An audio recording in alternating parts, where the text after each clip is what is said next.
Pemirsa, tim SAR gabungan kembali menemukan satu korban pesawat ATR 42500 yang jatuh tepat berada di Gunung Bulu Saraung di Pangkep, Sulawesi Selatan. Ya pemirsa, jadi korban berjenis kelamin perempuan ini ditemukan di jurang terjal dan curam dengan kedalaman 500 meter dari puncak Gunung Bulu Saraung dalam kondisi meninggal dunia. Sementara itu identitas dan kondisi korban secara resmi seluruhnya akan ditangani dan ditentukan oleh tim DVI Polri. Basarnas menegaskan saat ini proses evakuasi masih terus berlangsung dengan mempertimbangkan faktor keselamatan petugas, mengingat medannya curam, akses terbatas, serta kondisi cuaca yang selalu berubah.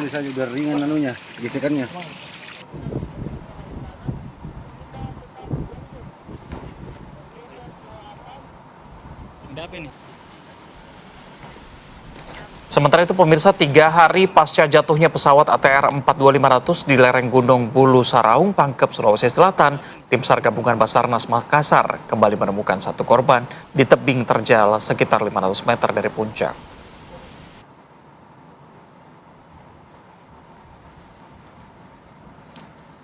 Ya, kalau misalnya kita lihat pemirsa, proses pencarian dan evakuasi dilakukan tim SAR gabungan di lereng Gunung Bulu Saraung Pangkep memang sempat terjadi beberapa kendala karena medannya ekstrim dan tebing yang curam sehingga petugas terus berupaya mengevakuasi korban kecelakaan pesawat ATR 42500.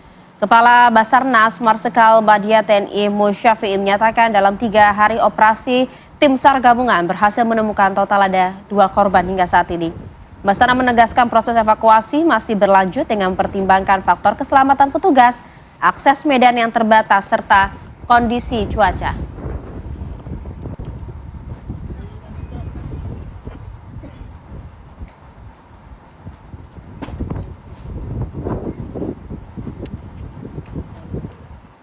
Iya, kita coba ajak Anda untuk mencari tahu bagaimanakah perkembangan terkini proses evakuasi para korban. Sudah rekan kami langsung dari Maros, Sulawesi Selatan, ada Samsul Ma'arif di sana. Samsul, bagaimana update-nya hingga pagi hari ini?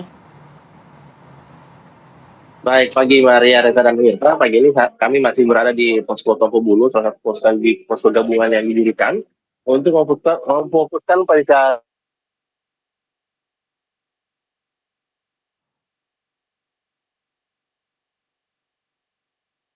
Sarang. Dan saat ini tadi baru saja kami melihat bagaimana sejumlah persiapan yang sudah dilakukan oleh tim SAR gabungan pada pagi ini, karena memang rencananya pagi ini tim SAR gabungan akan kembali melakukan upaya evakuasi terhadap 2 korban yang ditemukan dan saat ini masih berada di Gunung Bulu Saraung. Hari ini rencananya kedua korban ini akan berusaha untuk dijemput. Namun tentunya ada banyak kendala yang dihadapi oleh tim SAR gabungan dalam melakukan upaya evakuasi. Seperti kondisi saat ini di tempat kami saat ini sedang turun hujan dan bahkan tadi sempat hujan lebat dan disertai dengan kabut yang tebal. Ini adalah kondisi di bawah di posko di tempat kami mengabarkan saat ini. Dan ternyata informasinya kondisi di puncak Gunung Bulu Saraung itu malah lebih parah dari kondisi yang ada di tempat ini karena kondisi sangat tidak menentu berdasarkan memang informasi dari BMKG yang menyebutkan bahwa beberapa hari ke depan cuaca di daerah Bulu Saraung ini, daerah Pangkep Bulu Saraung ini itu hujan lebat dan kabut tebal sehingga tentunya ini menjadi salah satu kendala yang paling utama ketika upaya proses evakuasi dilakukan. Nah di depan saya ini ada salah satu contoh peta lokasi pengarahan SRU yang akan melakukan pencarian. Ada 6 SRU yang akan dikerahkan, SRU 1, SRU 2, SRU 3, SRU 4 dan hingga SRU 6 tentunya di beberapa lokasi yang sudah diposisikan berdasarkan hasil rapat briefing evaluasi setiap proses pencarian usai dilakukan. Dan pada pencarian kali ini difokuskan pada evakuasi korban yang lokasinya sudah diketahui. Karena seperti yang sebelumnya kami informasikan kepada pemirsa TV One bahwa lokasi korban, baik korban pertama maupun korban kedua, atau korban kedua yang ditemukan kemarin yang berjenis kelamin perempuan sudah diketahui. Kemudian tim SAR gabungan mengamankan jenazah korban untuk dijadwalkan hari ini dijemput. Kemarin memang belum sempat dievakuasi karena kondisi yang sudah tidak memungkinkan, sudah menjelang malam dan kabut tebal kembali menghalangi tim SAR untuk melakukan proses evakuasi, sehingga diputuskan akan dilakukan penundaan untuk hari ini. Rencananya akan kembali diupayakan untuk dijemput. Namun tentu saja kita sangat berharap agar cuaca di tempat kami ini ataupun utamanya di lokasi Gunung Bulu Saraung itu memungkinkan untuk melakukan proses evakuasi, karena nantinya menurut informasi yang kami dapatkan bahwa agenda agenda yang akan diterapkan ataupun strategi yang akan diterapkan untuk melakukan penjemputan adalah diupayakan korban berada di lereng atau di bawah, lalu kemudian tim SAR akan berupaya untuk melakukan traveling untuk menjemput jenazah korban yang sudah dibungkus kantong jenazah, lalu kemudian akan diupayakan untuk diangkat. Namun tentunya upaya ini juga sangat berbahaya karena batu kecil yang jatuh dari atas ketinggian, jatuh ke kedalaman 200 ataupun 300 meter itu justru akan membahayakan bagi tim relawan itu sendiri. Makanya ini digunakan harus ekstra hati-hati dalam melakukan proses evakuasi.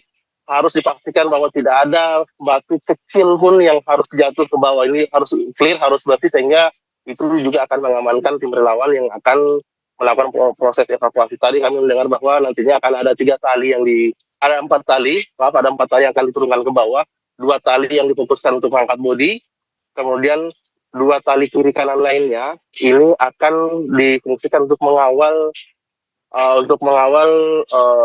korban berjenazah diangkat ke atas. Itu tadi strategi yang diwacanakan untuk dilakukan jika kondisi memungkinkan, karena memang sehari sebelumnya Kepala Angkatlas mengumumkakan bahwa untuk proses evakuasi di tempat ini ataupun di lokasi jatuh ditemukannya korban akan lebih ditemakan untuk evakuasi melalui jalur udara.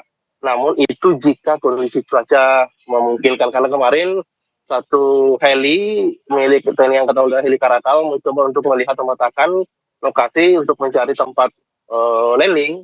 Namun ternyata tidak memungkinkan karena kondisi cuaca yang justru membahayakan penerbangan heli itu sendiri. Nah, kita tentunya sangat berharap modifikasi cuaca yang diwacanakan oleh pemerintah Provinsi Sulawesi Selatan nantinya bisa membantu untuk mengurangi intensitas hujan mungkin di tempat ini, sehingga proses evakuasi bisa berjalan dengan lancar. Dan meskipun sudah ada 2 korban yang berhasil ditemukan dari 10 POB ataupun penumpang yang ada dalam pesawat ATR 42500 ini, ada 2 penumpang. Yang pertama berjenis kelamin laki-laki yang sudah ditemukan di hari Minggu, lalu kemudian perempuan kedua ditemukan di hari kedua yang berjenis kelamin perempuan. Artinya ini masih ada 8 lagi yang masih belum ditemukan. Dan adapun identitas dari kedua korban yang sudah ditemukan ini masih belum bisa dipastikan, karena tentunya ini harus melalui proses identifikasi oleh tim DVI yang sudah disiapkan selain di tempat ini sebagai fase pertama yang akan melakukan pelabelan terhadap korban, lalu kemudian akan dibawa ke Rumah Sakit Bayangkara Polda Sulawesi Selatan untuk dilakukan proses identifikasi dan menggabungkan 2 data yang sudah diambil. Pertama adalah data antemortem, lalu kemudian data antemortem dari pihak keluarga, pencocokan DNA, ciri-ciri dan ciri fisik seperti itu. Lalu kemudian dicocokkan dengan data postmortem, data yang melekat pada korban yang ditemukan. Apabila sudah sinkron, tentunya akan diperoleh identitas dari korban itu sendiri, karena sebelumnya beberapa keluarga korban juga sudah mendatangi posko DVI di Rumah Sakit Bayangkara Makassar untuk memberikan data-data keluarga mereka yang menjadi penumpang di pesawat ATR 42500 ini. Tentunya upaya evakuasi, upaya pencarian masih terus dilakukan oleh tim SAR gabungan dari TNI, dari Polri, dari tim SAR, dari Basarnas. Kemudian ada beberapa relawan juga yang terus datang di tempat ini untuk berkumpul melakukan proses membantu jalannya proses evakuasi. Namun sekali lagi faktor cuaca yang tidak menentu, bahkan bisa bilang ekstrim di tempat ini. Jika kameramen saya Zulkifli Gafar bisa menunjukkan sedikit mengarahkan keluar bagaimana kondisi cuaca Baik, di tempat Samsul. ini saat ini sedang hujan lebat dan kabut tebal. Maria dan Reza. Oke, baik. Terima kasih Samsul Marif. Kami harapkan memang proses pencarian dan juga evakuasi berjalan dengan lancar hari ini dengan kondisi yang mendukung serta cuaca juga yang mendukung pada proses pencariannya. Terima kasih Samsul Marif.